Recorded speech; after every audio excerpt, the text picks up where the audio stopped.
In our last video, we plotted Steph Curry's shot data on our court.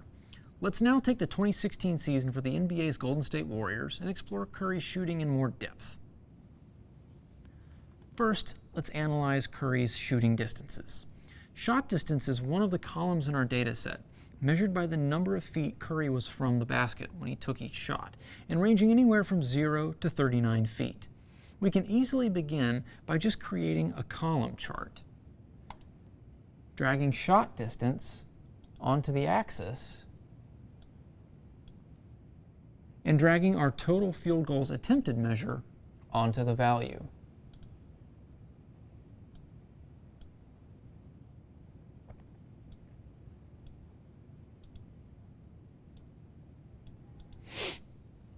Which gives us this chart.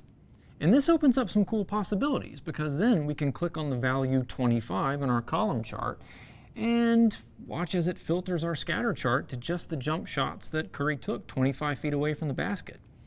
Click through the values to watch his shots get closer or further away.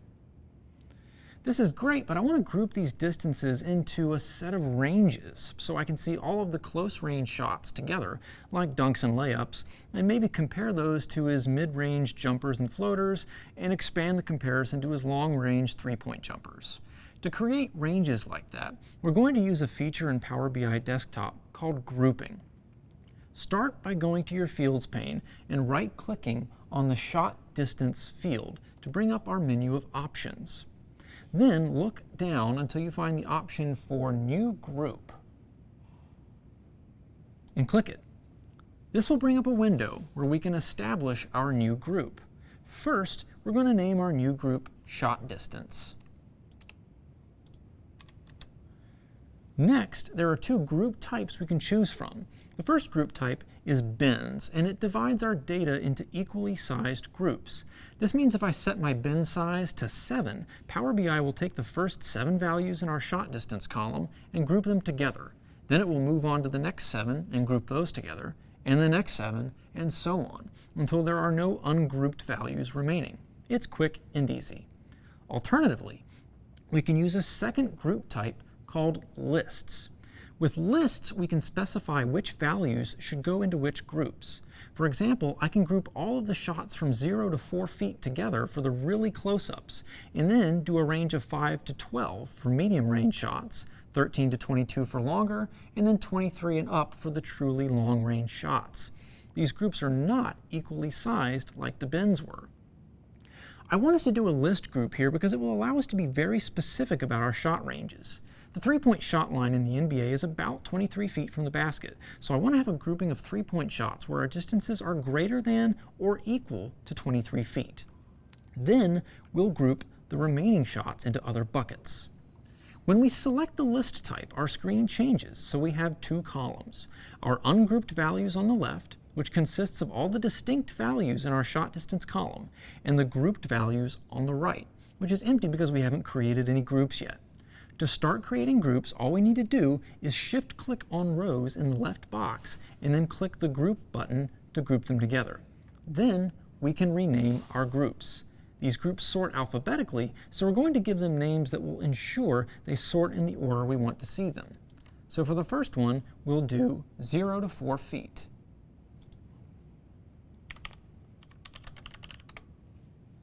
For the next group, we'll do 5 to 12 feet.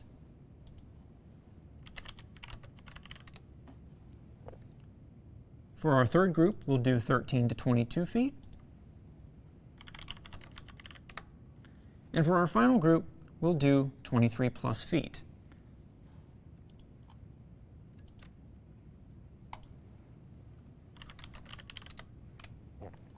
After we've set our groups, let's click OK to close this window. Immediately, our new group shows up in the Fields pane with a new icon next to it.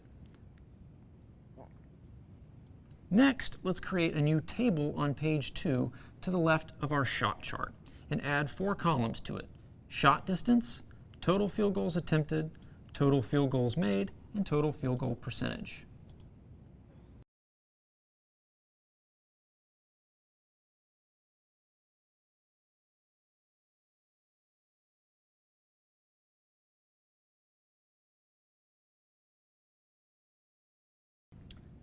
Now we can compare Curry's shooting stats across these different ranges, and we'll notice that the vast majority of his shot attempts occur beyond the three-point line, and he's still extraordinarily effective from that range, shooting 44.6% from beyond 23 feet.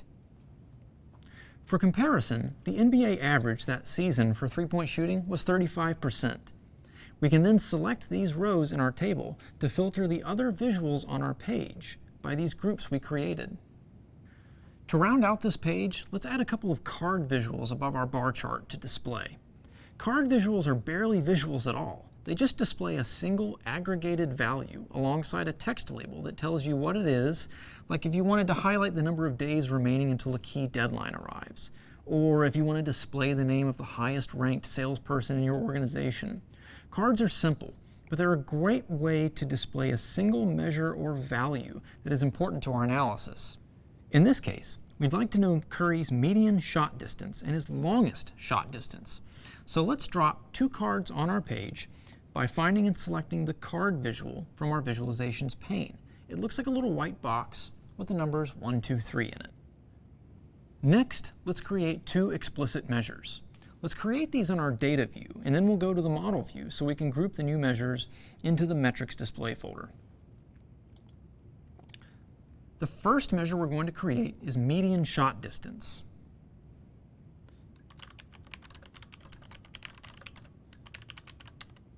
So we're going to use the median function, and we're going to tell it to use the shot distance column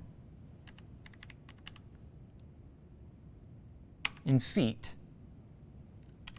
And that's just going to calculate the median shot distance.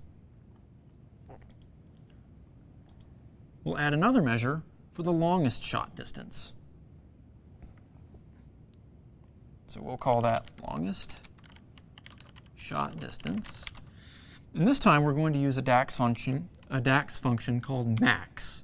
And we're going to feed it the same field as before, shot distance in feet.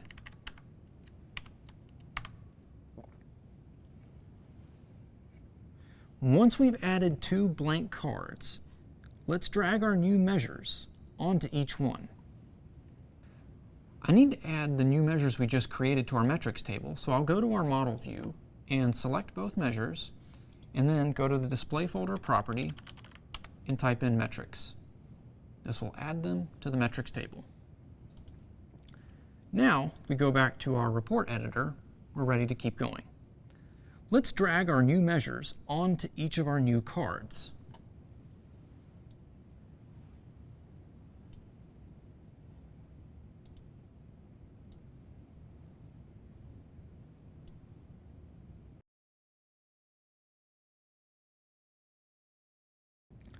And we see that in the 2015-2016 season, Curry's longest shot was 39 feet from the basket, and his median shot distance was 23 feet from the basket.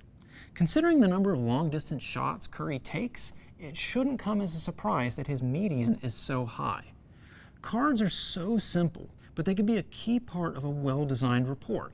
Just the size of them makes them noticeable, but the abundance of white space around them also draws the eye in a way, as it stands almost in contrast to the messy polka-dotted appearance of our shot chart. And that's what we want, to draw our audience's eye to those critical numbers. Towards the end of the course, we'll talk more about design concepts that help you make visually appealing reports in Power BI. The last thing I want to do on this page is to introduce you to conditional formatting. Conditional formatting is a type of visualization for tables and matrices in Power BI Desktop that allows you to customize the color or appearance of a cell based on field values. This could be something as simple as changing the font color or the background color of the cell, depending on which numbers in the column are highest or lowest. Or we can use data bars to show a small graphical representation behind our numbers. Or we can use icons as a kind of warning indicator and set up rules that say, when a cell goes below this value, display a big red X symbol. Whatever we're trying to do, Power BI gives us a way to spruce up our tables and matrices with conditional formatting. So let's add a few examples to our report to give us a better understanding. Start by selecting the table we just added. Then look at our visualizations pane and open up the options for our total field goals attempted measure. There's an option in here for conditional formatting, and underneath that heading we have 5 options to choose from. Let's start with data bars. When we select this option, a window appears with the type of conditional formatting we've chosen and the name of our measure. A data bar simply displays a horizontal bar in our cell, and we can tell Power BI to make negative numbers a certain color, like red, while positive numbers are blue. We can set the minimum and maximum values for the data bar's x-axis by either sticking with the default lowest and highest values, or we can enter custom values. We can also change the direction of the bar between left to right and right to left.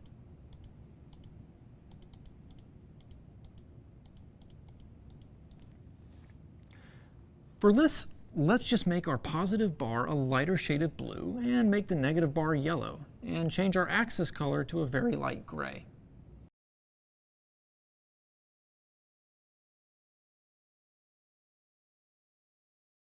Then, let's hit OK and go back to our table. Obviously, there shouldn't be any yellow because a player can't attempt a negative number of field goals. Instead, we get some nice light blue bars behind our numbers in the table, so you can help your audience visualize it more easily. This makes it easier to see that Curry's number of shots from 23+ feet eclipse his attempted field goals from shorter ranges. Now, let's add some conditional formatting to our total field goals made measure. Select the table, go to the visualizations pane, and open the conditional formatting menu. And this time, let's select background color or font color. It doesn't matter which because they both have the same formatting options, so I'm just going to choose font color. We can update font colors and background colors in 3 ways: a simple color scale, by rules, or by field values. First, a color scale lets you choose between 2 colors, a minimum and a maximum. Any numbers falling between those 2 boundaries will have a background color that also falls somewhere between the 2 colors you select. And Power BI Desktop gives you a color bar in this window to illustrate to you how your formatting will appear. If you choose the custom option, you can manually fill in a value for either your minimum or your maximum. You can also turn on a diverging option that lets you set a color for the middle value. And I'll show you an example by making the middle a bright orange so you can see how the color scale changes. Second, let's switch to the Format by Rules option. Now we can format our table based on simple logical conditions like we did in Power Query using the conditional column transformation, such as when the value of this field is greater than X% and less than Y%, use the color purple. Third and finally, we can format by a field's value. This technique is helpful if you have color names or color hex codes in your data. Like if your CSV file contained a color for each NBA team and we wanted to shade each team's table cells based on that color. That's not something we'll show in this course, but I'll have a link for you in a moment where you can get a better idea of how to harness that method. For our total field goals made measure, let's do a rules-based formatting that says when the number of total field goals made is less than 100, shade it red. If it's between 100 and 200, shade it yellow, and if it's greater than 200, shade it blue. Then let's hit OK and check out our table again. Finally, let's format our total field goal percentage measure. Back to our conditional formatting menu, and I'm going to choose icons this time. As I mentioned earlier, you can use this option to add little graphical indicators to your cells, and you have 2 modes to choose from. You can do it by rules like we just did, or do it by field values. We're going to do it by rules. And notice how you can change the layout by choosing if the icons go to the left or right of the data, or the top or middle of the cells, and so forth. You can also use this handy style drop-down to pick a set of icons, or you can use the rules section to manually pick different icons. I'm going to use these little circular icons, but then I'm going to customize one of them so you can see how it works, and click OK. Now we see our table again, but I don't like how these icons are right on top of our total field goal made numbers, so I'm going to separate them a bit by adding a vertical grid line to my table. To do this, I'm going to go to my Format settings, open up my grid options, and turn on the vertical grid. This will put a vertical line between each of my columns in my table and make them hopefully more distinct and easier to tell apart. I really like conditional formatting as a simple way to spruce up tables, especially when your tables have key performance indicators in them and you want to efficiently highlight the good numbers from the bad numbers, or the numbers that have changed the most or the least, or the numbers that have met some kind of rule or condition. There are a lot of great possibilities. For more on conditional formatting in Power BI, check out the link below. Instead, I'd like to start a new page so I can introduce you to a couple more types of visuals and talk about some important design considerations when you're choosing charts for your reports. So let's go to the bottom of Power BI Desktop and create a new page. On page 3, we're going to examine Curry stats across the seasons in our data set. So I'm not going to use a slicer. Instead, I'm going to go ahead and drop a column chart in my top left corner, and I'm going to put a line chart directly underneath it.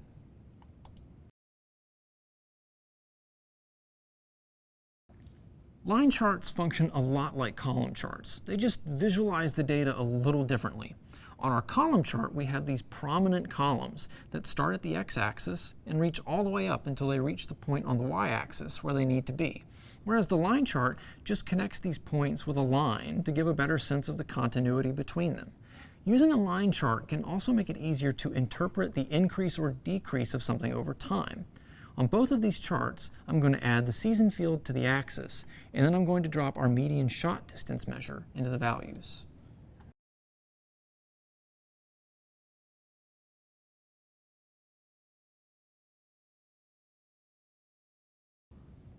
Now let's compare these two visuals, and notice how the y-axis on our column chart starts at 0 feet, but the y-axis on our line chart starts at 18 feet. As a result, the line chart makes the differences in Curry's shot distances over these 9 seasons look very pronounced, maybe too pronounced. Perspective matters a lot when you're looking at charts and trying to draw inferences from them.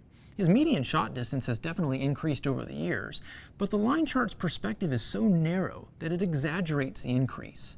Meanwhile, the column chart provides a more accurate visual representation of the increase in Curry's shot distances.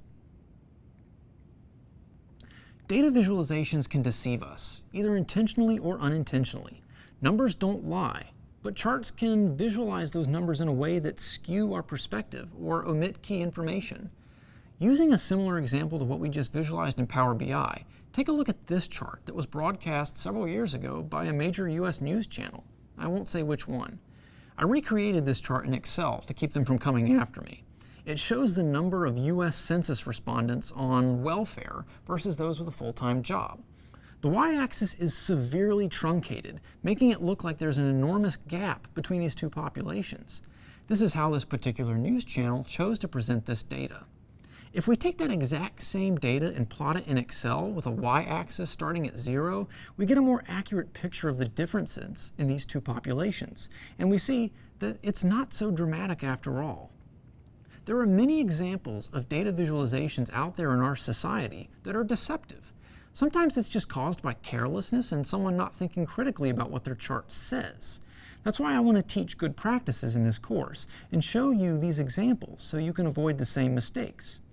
Other times, however, charts can be meant to mislead you, to lead you to a conclusion that supports the author's agenda. So whenever you see a data visualization being used in a newspaper or magazine article, a TV news piece, or elsewhere, look at it carefully and rationally and really examine what it's trying to tell you and how it might be misleading you. That does it for our examination of Stephen Curry's basketball data. I've given you just the briefest, most basic introduction to the world of sports analytics, but this is a rapidly growing field in the United States and Europe as teams try to collect data and find ways to gain a competitive edge, either on the playing field or in their recruiting. One book I highly recommend to anyone who is interested in sports analytics or just data analysis in general is Moneyball by Michael Lewis. I don't pay much attention to sports, but I found it to be a fascinating examination of how organizations can combine data with strong evidence-based reasoning and deduction to uncover trends that nobody else might be noticing and use that to affect meaningful change in an organization, even an entire industry.